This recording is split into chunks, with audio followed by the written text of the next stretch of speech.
Hello everyone, welcome back to another video on my channel. I just want to say a massive thank you for the support in the first video. I was really pleased kind of with the responses to that. So I'm yeah, very happy with that.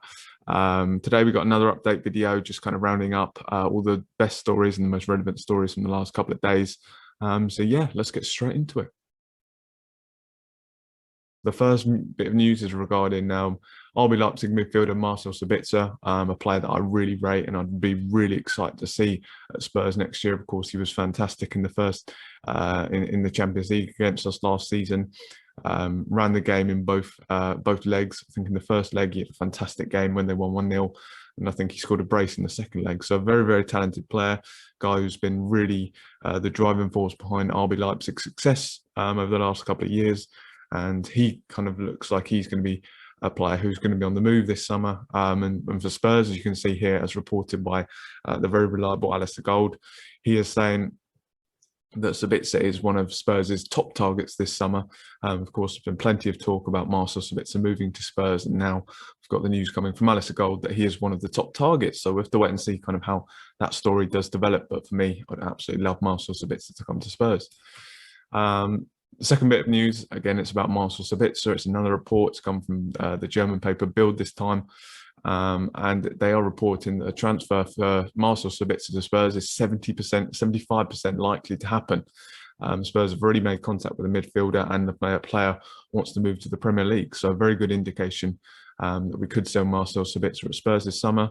Obviously, it could depend on whether we get Champions League football, and there's going to be a lot of competition for him. So it'll be very interesting to see whether Spurs can get him. If we can get him, I think that'll be a very good addition to our midfield. The next bit of news, another one on potential incomings. Alistair Gold again reporting that Spurs are prioritising the signing of a central defender. I think that's very clear that that's an area that Spurs want to go and address. And apparently we want to get in, according to Alistair Gold again, he was mentioning that we want Premier League experience. We want someone who can lead. And Joachim Andersen from Fulham, who I think has done very well for them this year. I think it's a very good player, will be a very good signing. As a target, Lewis Dunk and Nikola Milenkovic. Me personally, I'm not too sure about Lewis Dunk. He's a Premier League experience, but for me, I wouldn't say it's quite the level that I'd want Spurs to be going for. Nikola Milenkovic, I think he's a very highly rated player, playing over in Italy at the moment for Fiorentina. He's quite a bit younger than Lewis Dunk. I think he's 24, 25, so he's a guy who's got a lot of potential, and those three are potential targets according to Alistair Gold. So obviously a very good source there reporting that story. The next one, of course, Harry Kane has been speaking about his future in the press whilst he's been away on international duty. Of course, we've seen a lot of media outlets coming out and kind of questioning Harry Kane leaving. All very unfair, in my opinion. But I think we've always known that with Spurs, that's what always happens. And we've never really lost any of our key players, maybe apart from Christian Eriksen. But other than that, we've not really been a club that's lost our key players over recent years. But Harry Kane, he said, when asked about his future, I said, I think that's a hard question to answer right now.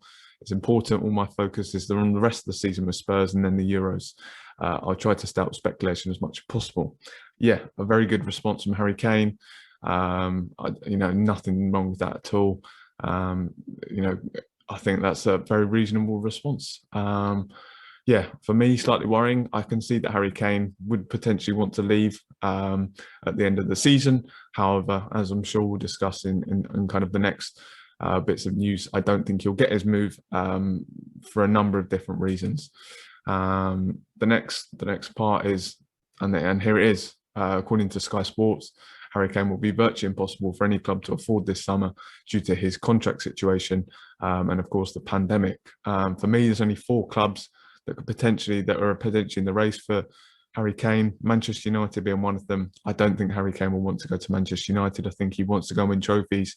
I think that Manchester United, whilst they do have a better chance of winning a trophy than Spurs, I think that I don't think that that's kind of where I think he'd rather stay at Spurs rather than go to Manchester United. I could very well be wrong.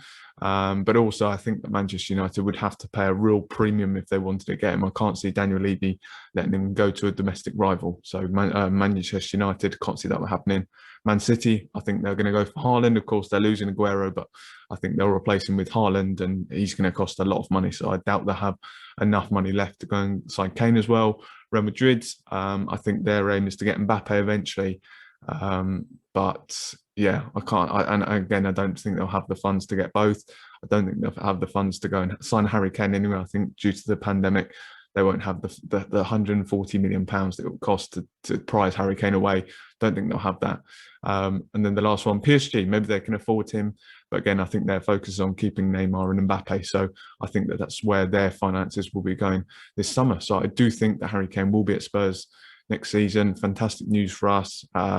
Mix for Harry, really. I think he's a guy who probably does deserve that big move away. It's time for him to go and win trophies. I think the only way Spurs have to go and show some real ambition in the summer and show them that there's a real plan in place to win trophies. This year was very disappointing that we haven't won anything. But yeah, we'll have to see what happens to Harry Kane.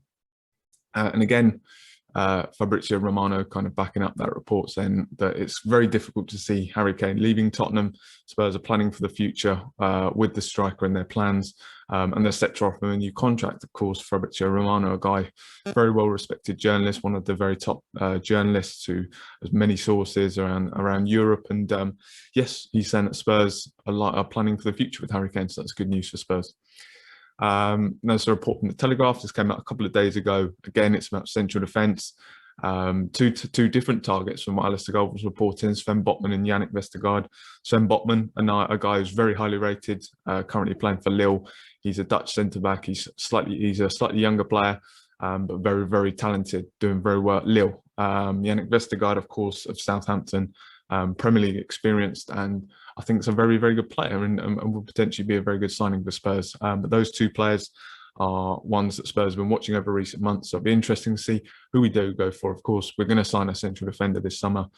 Depends on who. Either of those two would, for me, be very good signings. Sven Botman probably would be my first choice ahead of Yannick Vestergaard, but Joachim Andersen, Nikola Milenkovic, I think, are two very good players also.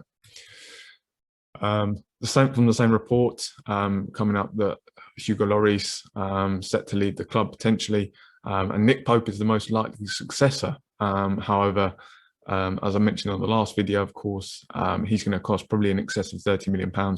So that's going to require Spurs to spend to need European football or to offload players. So we'll have to see what happens with Nick Pope. Thank you once again for tuning in to another one of my videos.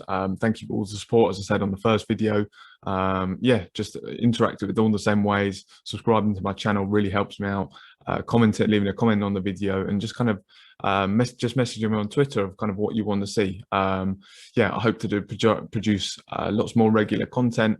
I really hope you're all enjoying it, and thank you very much for watching, and come on you Spurs.